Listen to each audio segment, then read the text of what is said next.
Assalamualaikum warahmatullahi wabarakatuh. Saya Eminur Afifah dari SMPN 3 Belandaan akan menjelaskan tugas CGP di modul 1.1 A8 tentang tugas koneksi antar materi yang membuat kesimpulan dan refleksi modul 1.1. Pada bagian ini nanti kita akan membuat kesimpulan di modul 1 dan refleksi yang kedua. Nah, selanjutnya, kesimpulan koneksi antar materi yang pertama nanti akan kita bahas tentang pendidikan zaman kolonial. Yang kedua adalah filosofi pemikiran Ki Hajar Dewantara. Yang pertama tentang asas pendidikan Ki Hajar Dewantara, kemudian yang kedua adalah pendidikan yang menuntun, yang ketiga tentang kodrat alam dan kodrat zaman, dan terakhir tentang budi pekerti. Selanjutnya kita akan membahas dulu tentang pendidikan zaman kolonial. Jadi di bagian ada di LMS Guru Penggerak halaman 2 di video YouTube dipaparkan tentang pendidikan zaman kolonial, sejarahnya adanya pendidikan pada zaman kolonial, yaitu pada tahun 1854 beberapa bupati itu menginisiasi pendirian sekolah kabupaten dan yang hanya mendidik calon pegawai. Nah, selanjutnya adanya sekolah Bumi Putra dan hanya mempunyai 3 kelas. Nah, rakyat itu hanya diajari membaca, menulis, dan berhitung seperlunya saja dengan tujuan untuk kepentingan usaha dagang mereka. Artinya ini adalah pendidikan yang diskriminasi, jadi hanya orang-orang tertentu yang dapat bersekolah. Selanjutnya pada tahun 1920, cita-cita baru lahir untuk perubahan radikal dalam pendidikan dan pengajaran. Selanjutnya pada tahun 1922 lahirlah Taman Siswa sebagai gerbang emas kemerdekaan dan kebebasan kebudayaan bangsa yang berpusat di kota Yogyakarta dan dipelopori oleh Ki Hajar Dewantara yang sampai saat ini kita sebut sebagai Bapak Pendidikan Nasional.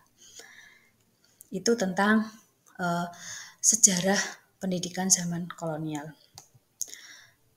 Selanjutnya kita akan membahas kesimpulan filosofi dari pemikiran Ki Hajar Dewantara. Yang pertama adalah asas pendidikan Ki Hajar Dewantara. Nah, menurut Ki Hajar Dewantara, pengajaran adalah bagian dari pendidikan. Pengajaran merupakan proses pendidikan dalam memberi ilmu atau berfaedah untuk kecakapan hidup anak secara lahir dan batin. Nah, sedangkan pendidikan itu memberikan tuntunan terhadap segala kekuatan kodrat yang dimiliki anak agar ia mampu mencapai keselamatan dan kebahagiaan yang setinggi-tingginya, baik sebagai seorang manusia maupun sebagai anggota masyarakat. Nah, maksud pengajaran dan pendidikan yang berguna untuk peri kehidupan bersama ialah memerdekakan manusia sebagai bagian dari persatuan atau rakyat. Manusia merdeka adalah manusia yang hidupnya lahir atau batin tidak tergantung pada orang lain, akan tetapi bersandar atas kekuatan sendiri. Nah, pendidikan menciptakan ruang bagi murid untuk bertumbuh secara utuh agar mampu memuliakan dirinya dan orang lain dan menjadi mandiri. Kekuatan diri kodrat yang dimiliki menuntun murid menjadi cakap, mengatur hidupnya dengan tanpa terperintah oleh orang lain. Selanjutnya yaitu tentang dasar pendidikan yang menuntun. Menurut Ki Hajar Dewantara, bahwa tujuan pendidikan yaitu menuntun segala kodrat yang ada pada anak-anak agar mereka dapat mencapai keselamatan dan kebahagiaan yang setinggi-tingginya, baik sebagai manusia maupun sebagai anggota masyarakat. Dalam menuntun laku dan pertumbuhan kodrat anak, Ki Hajar Dewantara mengibaratkan peran pendidik itu seperti seorang petani atau tukang kebun. Nah, dalam proses menuntun itu, anak diberi kebebasan, namun pendidik sebagai pamong dalam memberi tuntutan dan arahan agar anak tidak kehilangan arah dan membahayakan dirinya. Selanjutnya, Kekuatan sosiokultural menjadi proses menebalkan kekuatan kodrat anak yang masih samar-samar. Nah, pendidikan bertujuan untuk menuntun, yaitu memfasilitasi atau membantu anak untuk menebalkan garis samar-samar agar dapat memperbaiki lakunya untuk menjadi manusia seutuhnya. Jadi anak bukan kertas kosong yang bisa digambar sesuai dengan keinginan orang dewasa. Seperti itu. Selanjutnya tentang kodrat alam dan kodrat zaman. Nah, dalam melakukan pembaruan yang terpadu, hendaknya selalu diingat bahwa segala kepentingan anak-anak didik, baik mengenai hidup diri pribadinya maupun hidup kemasyarakatannya. Jangan sampai meninggalkan segala kepentingan yang berhubungan dengan kodrat keadaan, baik pada alam maupun zaman. Nah, sementara itu, segala bentuk isi dan wirama, yaitu cara mewujudkannya, hidup dan penghidupannya seperti demikian, hendaknya selalu disesuaikan dengan dasar-dasar dan asas-asas hidup kebangsaan yang bernilai dan tidak bertentangan dengan sifat-sifat kemanusiaan. Bila melihat dari kodrat zaman, pendidikan anak saat ini menekankan pada kemampuan anak untuk memiliki keterampilan abad 21. Nah, sedangkan dalam memaknai kodrat alam, maka konteks lokal sosial budaya murid di Indonesia Barat tentunya memiliki karakteristik yang berbeda dengan murid di Indonesia Tengah atau di Indonesia Timur. Nah, untuk yang terakhir, ini tentang budi pekerti. Menurut Ki Hajar Dewantara, budi pekerti atau watak atau karakter merupakan perpaduan antara gerak, pikiran, perasaan, dan kehendak atau kemampuan, sehingga menimbulkan tenaga. Nah, budi pekerti juga dapat diartikan sebagai perpaduan antara cipta, yaitu kognitif, karsa, yaitu afektif, sehingga menciptakan karya, yaitu psikomotor. Keluarga menjadi tempat yang utama dan paling baik untuk melatih pendidikan sosial dan karakter baik bagi seorang anak. Keluarga merupakan tempat bersemainya pendidikan yang sempurna bagi anak untuk melatih kecerdasan budi pekerti, yaitu pembentukan watak individual.